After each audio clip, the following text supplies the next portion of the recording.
अगर आप मेरे चैनल पर नए मित्र हैं तो चैनल को सब्सक्राइब करके बेल आइकन दबाना ना भूलिएगा। तो चलिए कहानी की शुरुआत करते हैं। निर्णय।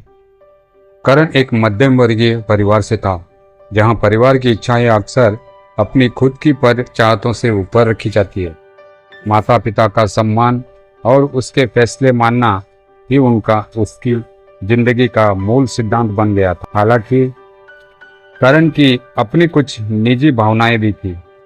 उसे मीरा से प्यार था, पर उसके परिवार यह रिश्ता कभी मंजूर नहीं था। मीरा के प्यार को वह अपनी जिंदगी में नहीं ला सका और अंततः अपने माता पिता की पसंद की लड़की से शादी के लिए तैयार होना पड़ा। शादी का दिन नजदीक आ रहा था और करण अंदर से टूटता जा रहा था। एक तरफ मीरा का निस्वार्थ प्रेम जो उसे छोड़ने का साहस नहीं कर पा रहा था, और दूसरी तरफ एक ऐसी लड़की थी जिसे वह जानता तक नहीं था। अपने माता पिता की खुशी के लिए वह यह सब सह रहा था, पर उसकी जिंदगी में एक गहरी उलझन चल रही थी। जब शादी का दिन आया, करण के चेहरे पर हंसी के बजाय एक भारी बोझ सा था।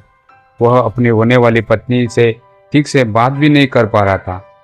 मंडप में बैठे हुए वह सोचता रहा कि क्या यह सही फैसला है। उसकी आंखों के सामने मीरा की तस्वीरें बार बार आ रही थी। उसके दिल में कई सवाल उठ रहे थे। क्या यह इस नई जिंदगी को अपना पाएगा? क्या वह अपनी पत्नी के साथ वैसा ही प्यार महसूस कर पाएगा जैसा मीरा के साथ करता था? शादी के बाद का जीवन भी आसान नहीं था। उसकी पत्नी सिया बहुत ही समझदार और धैर्यवान लड़की थी। वह करण के हर छोटी बड़ी बात का ख्याल रखती, पर करण उसके प्रति कोई खास भावनात्मक जुड़ाव महसूस नहीं कर पा रहा था। सिया ने भी यह महसूस किया, लेकिन कभी शिकायत नहीं की। करण अपने भीतर एक युद्ध लड़ रहा था। एक तरफ मीरा की यादें थी और दूसरी तरफ सिया की नई जिंदगी। कुछ हफ्तों बाद करण को मीरा से मिलना पड़ा।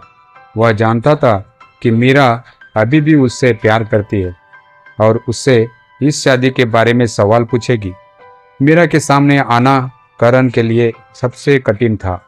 वह मीरा को कैसे बताएं कि उसने अपने माता पिता के दबाव में आकर शादी की है, जबकि उसके दिल में अब भी मीरा के लिए ही जगह है। मीरा ने बिना कोई शिकायत स्वर में, करण, क्या तुम खुश हो? करण ने उसे सच्चाई बताई। मैंने यह शादी सिर्फ अपने माता पिता के लिए की है, लेकिन सिया के साथ मैं न्याय नहीं कर पा रहा हूँ। मेरे दिल में अभी भी तुम्हारी यादें ताज़ा है। मीरा ने करण की आंखों में देखा और कहा, तुम्हें अपने जीवन में अब आगे बढ़ना होगा करण। मैंने तुम्हें खो दिया और यह मेरा सच है, लेकिन तुम्हारी नई पत्नी का क्या कसूर है? वह भी तुम्हारे साथ एक नई शुरुआत की उम्मीद कर रही है। मीरा के शब्दों ने करण को सोचने पर मजबूर किया। वह जानता था कि वह सिया के साथ अन्याय कर रहा है। सिया ने उसे कोई शिकायत नहीं की, लेकिन वह यह महसूस कर रही थी कि करण उससे भावनात्मक रूप से दूर है।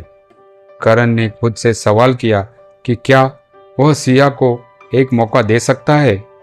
क्या वह अपने अतीत को भुलाकर सिया के साथ एक नई शुरुआत कर सकता है?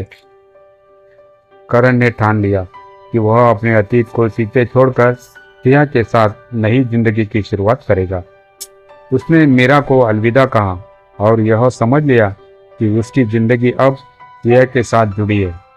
मीरा के साथ बीते पल उसकी यादों का हिस्सा रहेंगे, पर अब उसे सिया के साथ एक नई यात्रा पर चलना होगा। करण ने सिया से खुलकर बात की और अपनी भावनाएं बताई। उसने उसे भरोसा दिलाया कि वह अब पूरी तरह से इस रिश्ते में अपना योगदान देगा। सिया ने करण को एक मौका दिया और धीरे धीरे दोनों के बीच प्यार और समझ का एक नया रिश्ता बनने लगा। करण ने यह समझ लिया कि जिंदगी में कभी कभी हमें अपने अतीत से आगे बढ़ना पड़ता है, चाहे वह कितना ही कठिन क्यों ना हो। मीरा उसकी जिंदगी का एक महत्वपूर्ण हिस्सा थी, लेकिन अब उसका भविष्य सिया के साथ था। Please support my channel, like and subscribe.